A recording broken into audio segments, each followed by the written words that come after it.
بسم الله الرحمن الرحيم الحمد لله وكفى والصلاة والسلام على السيد الحبيب المصطفى وعلى آله وصحبه نجوم الهدى قادة التقى أما بعد فأعوذ بالله من الشيطان الرجيم بسم الله الرحمن الرحيم يا أيها الذين آمنوا إذا نودي للصلاة من يوم الجمعة فاسعوا إلى ذكر الله وذروا البيع ذلكم خير لكم إن كنتم تعلمون.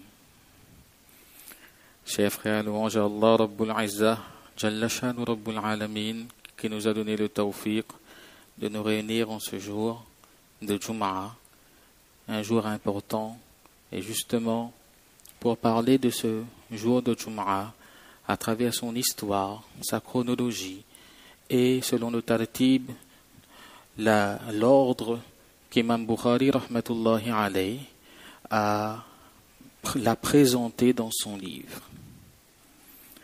Déjà, Jumu'ah, on peut le prononcer de deux façons distinctes, soit Jumu'ah, comme on a l'habitude de dire Jumu'ah, Jum'ah, ou soit Jumu'ah, avec un pêche sur le mime. Et Jumu'ah, avec le pêche, c'est ce qui est considéré comme meilleur, plus facile. C'est un meilleur langage, c'est le langage ici soutenu dans la langue arabe. Dans le Coran, Allah Ta'ala dit Ya ayyuhalladhina amanu idha nudiya lis-salati min yawmil jumu'ati. Il ne dit pas jumu'ah, jumu'ati. Donc c'est le meilleur, le langage soutenu pour prononcer le mot jumu'ah. Ensuite, pourquoi on appelait jumu'ah ainsi? D'où vient le nom de Jum'ah? Il y a plusieurs avis. Certains muhaddisins nous disent que c'est en ce jour qu'Allah subhanahu wa ta'ala a réuni Adam alayhi salatu wassalam et Hazrat Hawa sur le mont de Arafat lorsqu'ils ont fini par se retrouver sur terre. Parce que Jama'a yajma'u, Jumu'ah, c'est une racine qui signifie réunir. Donc Allah Ta'ala a réuni Adam et Hawa alayhim as-salam sur terre, sur le mont de Arafat. Un deuxième avis est le suivant, que pendant l'époque de la Jahiliya, de l'ignorance, les Quraysh avaient l'habitude déjà de se réunir en ce jour pour accomplir une prière de shukr, de reconnaissance envers Dieu. Il n'y avait pas d'islam encore, mais il y a des actions qui étaient accomplies avant l'islam et qui ont perduré après l'islam. Le jour de Ashura, par exemple, ce jeûne de Ashura qu'on garde le 10 Muharram, n'est pas un jeûne spécifique à l'islam. Il existait déjà, les Quraysh à l'époque de la Jahiliya, ils avaient l'habitude de jeûner le 10 Muharram également. Mais ce sont des actions qu'Allah Ta'ala a fait perdurer à travers le temps et même dans notre religion qui ont été donc incluses. Un troisième avis est que le Jum'ah, Moussa alayhi salatu wassalam avait l'habitude de réunir son peuple afin de leur faire des bayans, afin de leur donner des conseils. Donc voilà pourquoi on se retrouve là souvent le jour de Jum'ah, pourquoi on fait un khutbah aussi. Parce que c'est pour nous un jour de rappel. Est-ce que le terme Jum'ah est un terme spécifique à l'islam ou bien ce terme existait auparavant déjà? L'avis qui prédomine, c'est que c'est un terme qui est spécifique à l'islam. À l'époque de la Jahiliya, il avait un nom différent. Il s'appelait Yawmul Aruba. Yawmul Aruba. Maintenant, pourquoi le jour de Jumu'ah a été donné aux musulmans comme jour important de la semaine? On a un jour important, Sayyidul Ayyam pour nous, c'est le chef, le jour le plus important pour nous de notre semaine. Imam Bukhari rahmatullahi alayhi nous cite un hadith ici dans lequel Abu Huraira radiyallahu ta'ala anhu dit que le prophète d'Allah sallallahu alayhi wa sallam a dit que nous, le peuple de Muhammad, la communauté de Muhammad sallallahu alayhi wa sallam, nous sommes les derniers à être arrivés sur cette terre, dans l'ordre de la chronologie. Cependant, as-sabiquna yawm al-qiyamah. Cependant, nous serons les premiers le jour du Qiyamah. Les premiers dans quel sens? Nous serons les plus honorés. Nous serons ceux envers qui Allah subhanahu wa ta'ala fera preuve de plus de miséricorde lorsqu'il y aura le jour de jugement. Et nous serons également les premiers parmi toutes les communautés à entrer dans le paradis, Inch'Allah. Bayda annahum utul kitaba min qablina, en dépit du fait que les autres communautés gens du livre, qui sont des religions d'Allah à l'origine, dans leur essence, en dépit du fait que eux, ils ont reçu le livre, les écritures divines avant nous, mais nous serons les premiers le jour du Qiyamah. Ce jour de Jum'a a été décrété pour les autres peuples des gens du livre par Allah subhanahu wa ta'ala. Mais ils se sont mis à diverger à son propos. Voilà pourquoi Allah subhanahu wa ta'ala nous a donné à nous, ça c'est le hadith que je traduis, c'est la parole du prophète sallallahu alayhi wa sallam, nous a donné à nous, musulmans, ce jour de Jum'a comme jour important de la semaine. Et les autres communautés des gens du livre, ils nous suivent. Al-Yahoud Rodan, les Juifs, le lendemain, c'est-à-dire le samedi, le sabbat pour eux. Wan-Nasara Ba'da Rodin. Et les chrétiens, le surlendemain, c'est-à-dire le dimanche, le jour du Seigneur. Donc, voilà un peu chronologiquement comment ce jour de Jum'a là, il trouve sa place. Il a été donné au départ aux autres qui ont un petit peu divergé et Allah subhanahu wa ta'ala a choisi ce jour-là spécifiquement pour la communauté des musulmans. Ensuite, qu'est-ce qu'on peut retenir sur le jour de Jum'a? Le jour de Jum'a, Imam Bukhari rahmatullahi alayhi apporte plein de titres pour nous montrer un peu le déroulé.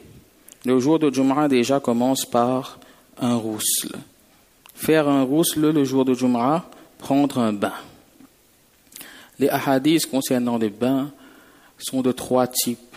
Certains disent qu'on prend le bain à l'occasion du jour de Jum'a. Certains disent qu'on prend le bain pour la swalade de Jum'a. Et il y a un 3e type de hadith qui dit que le prophète sallallahu alayhi wa sallam a dit, dans Bukhari également, que c'est un devoir pour chaque croyant de se baigner une fois par semaine, de prendre un bain complet une fois par semaine.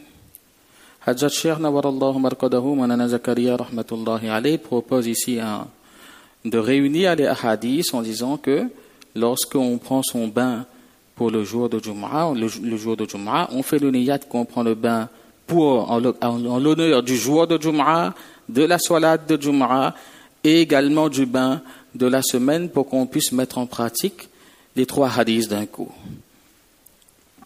Est-ce que ce bain-là, il est obligatoire? Certaines personnes qui lisent les hadiths littéralement, un hadith qui dit « Ruslu yawmil Jum'a, wajibun ala kulli muhtalimin » prendre un bain le jour de Jum'a et wajib pour chaque personne pubère. Ici, le terme wajib, soit c'était obligatoire à une époque, au début de l'islam. Qu'est-ce qui se passait? C'est que les sahaba, ridwanullahi alayhim ajma'in, les compagnons, kanu mihnata anfusihim, ils étaient employés à leur propre service. Ils travaillaient dans les champs, donc l'Arabie c'est un désert, il fait chaud. Et lorsque venait l'appel à la prière, ils se dirigeaient immédiatement à la masjid dans leurs habits de travail. Cela dégageait une certaine odeur, la transpiration, etc., qui incommodait les musallis. Et le prophète d'Allah sallallahu alayhi wa sallam leur disait « Lawir tasaltum » si seulement vous auriez pris un bain, cela aurait été mieux. Donc, au départ, certains muhaddisines, certains fuqaha nous disent que le rousse, prendre un bain le jour de Jumu'ah, était obligatoire. Puis, le caractère obligatoire de cet ordre a été supprimé par la suite et remplacé par la sunna, le caractère surérogatoire, sunnat, action du prophète d'Allah sallallahu alayhi wa sallam, qu'il est bien de respecter. Sinon, wajib, ça veut dire que ça existe le jour de Jumu'ah, le rousle de Jumu'ah existe dans notre charia, etc. Mais je vous ai donné l'explication qu'il faut retenir dans son ensemble. Qu'est-ce qu'il faut faire également? Ici, concernant ce rousle-là, ce rousle, on doit lui accorder une attention particulière. Pourquoi? Abu Hurayra radiyallahu anhu dit dans le sens de hadith que le prophète d'Allah sallallahu alayhi wa sallam a dit Man irtasala yawm al-jumu'ati ghusl al-janabati thumma raha ila akhirih. La personne qui prend un rousle, un bain, le jour de Jumu'ah, semblable au bain qu'il prend lorsqu'il est en état d'impureté majeure. Alors ici, les muhaddisines donnent deux explications. Hafiz ibn Hajar, rahmatullahi alayhi, célèbre commentateur de Bukhari, et la plupart des muhaddisines nous disent qu'en réalité ici, c'est une figure de style pour nous montrer que le jour de Jumu'ah, avant de venir à la prière, d'avoir une relation avec son épouse. Pourquoi? Afin que justement l'esprit ne soit pas distrait à droite et à gauche lorsqu'on vient prier et que on ait l'esprit sain, propre et qu'on puisse se concentrer et s'élever spirituellement correctement dans notre salat, parce que la salat de Jumu'ah, c'est quelque chose d'obligatoire. Donc, la personne qui prend un bain le jour de Jumu'ah qui est semblable au bain du pris lorsqu'on est en état de janaba, ça signifie ici qu'on aurait eu au préalable une relation avec notre épouse. Ou, deuxième explication, l'allama Nawawi, rahmatullahi alayhi, qui nous dit qu'il s'agit ici d'une comparaison. Une comparaison dans quel sens? La personne qui prend un bain le jour de Jumu'ah, en lui accordant la même attention qu'il ferait pour prendre un bain de janaba lorsqu'il est en état d'impureté, puis se rend à la mosquée, etc. C'est-à-dire, lorsque je prends mon bain de Jumu'ah, je lui accorde la même attention que lorsque je prends mon bain, lorsque je suis en état d'impureté majeure. C'est-à-dire, je fais très attention. C'est pas un roussal nafil, c'est comme si c'est un roussal faraz pour moi. Donc, prendre vraiment soin de son corps le jour de Jumu'ah, ça fait partie de la sunna. Également, utiliser du parfum, s'enduire d'huile, tout ça, ça vient dans les différents ahadiths, ça fait partie de la sunna. Porter également les plus beaux habits que nous avons. Les plus beaux habits, ça ne veut pas dire des habits neufs forcément. Babu ma yulbasu ahsana ma yajidu. De porter les plus beaux habits qui sont à notre disposition pour le jour de Jumu'ah. Cela fait partie de la sunna. Imam Bukhari rajoute également, as-siwak également, faire le miswak, c'est une sunna aujourd'hui qui est matrouka, qui est délaissée malheureusement. Cette petite racine d'arak, qui vient du pilou, du Pakistan en règle générale, qu'on retrouve en Arabie également. On peut utiliser n'importe quel bois, mais il y a énormément de vertus à utiliser le miswak lorsqu'on fait le wudu. Le prophète d'Allah sallallahu alayhi wa sallam a dit que laoula ana shukka ala ummati ou ala an-nasi la martuhum bisiwaki ma'a kulli salatin. Si je ne craignais d'être trop dur pour ma communauté, alors je leur ai ordonné de faire le miswak pour chaque salat. Avant chaque salat de faire le miswak. Ce n'est pas spécifique le miswak pour le Jumu'ah, mais ça fait partie aussi des sunnahs à accomplir, donc le jour de Jumu'ah. Dans le jour de Jumu'ah également, une autre partie, c'est de se rendre tôt à la masjid. Tôt à la masjid, et je n'aurai pas de temps forcément de vous développer l'histoire des 5 périodes donc dans lesquelles Allah subhanahu wa ta'ala donne des récompenses aux gens en fonction de leur horaire d'arrivée dans la masjid. Mais sachez que ce qu'il faut retenir là-dedans, c'est que plus tôt on arrive, plus on aura de récompenses. Et plus tard on arrive, on aura la récompense, mais ce sera diminué. Je parle pour moi-même en premier ici. Mais c'est quelque chose d'important de faire l'effort. Celui qui arrive dans la première heure, c'est comme si il aura présenté en sacrifice une chamelle. Pour les Arabes, une chamelle, ça représente quelque chose d'important, c'est la richesse. Celui qui arrive dans la dernière heure, c'est comme si il a présenté en sacrifice un œuf de poule. Qu'est-ce qui reste? Comparaison, d'un côté on en a Lexus, Mercedes, de l'autre côté on en a, je dirais pas rien, parce que bon, peu importe, vous comprendrez vous-même les tashbih ici, les comparaisons. Le jour de Jumu'ah, il faut faire beaucoup de Durud Sharif, Surat Kahf, ça tout le monde connaît, etc. Et enfin, ce qu'il faut retenir sur le jour de Jumu'ah, c'est que le jour de Jumu'ah, c'est un jour de Qabouliyah.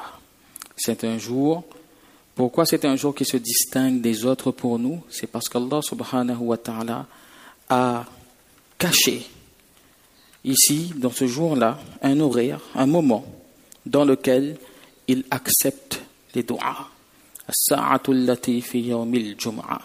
Il y a un moment dans ce jour de Jumu'ah dans lequel Allah subhanahu wa ta'ala accepte tous les doigts. Donc on ne demande pas, bien sûr, des choses mauvaises. Et là-dedans, il y a tellement d'avis concernant ce moment qui ont été émis parmi les muhaddisines. Il y a eu à peu près 45 avis qui sont répertoriés dans Muwatta d'Imam Malik rahmatullahi alayhi. Mais sachez que 2 avis prédominent parmi les 45. S'il y en a 45, ça commence depuis le début de la journée jusqu'à la fin, jusqu'à Maghrib. Et 2 avis qui sont les plus retenus, c'est à partir du moment où le imam s'assit sur le khutbah jusqu'à la fin de la salat. Et le deuxième avis que nous on retient en règle générale, c'est après la salat de Asr, dans les derniers moments, jusqu'à la salat de Maghrib. C'est pour ça qu'on dit, entre Asr et Maghrib, en règle générale, tous les jours, Allah subhanahu wa ta'ala, il accepte les du'as, mais encore plus particulièrement à ce moment-là. Cet horaire-là a été volontairement caché par Allah subhanahu wa ta'ala, afin que justement, nous fassions l'effort de la rechercher. Qu'Allah subhanahu wa ta'ala nous donne le tawfiq de comprendre la valeur de la salatul Jumu'ah, incha'Allah, et de rechercher ce sa'atul istijaba. Qu'Allah subhanahu wa ta'ala donne le tawfiq de propager. Wa ma tawfiqi illa billah.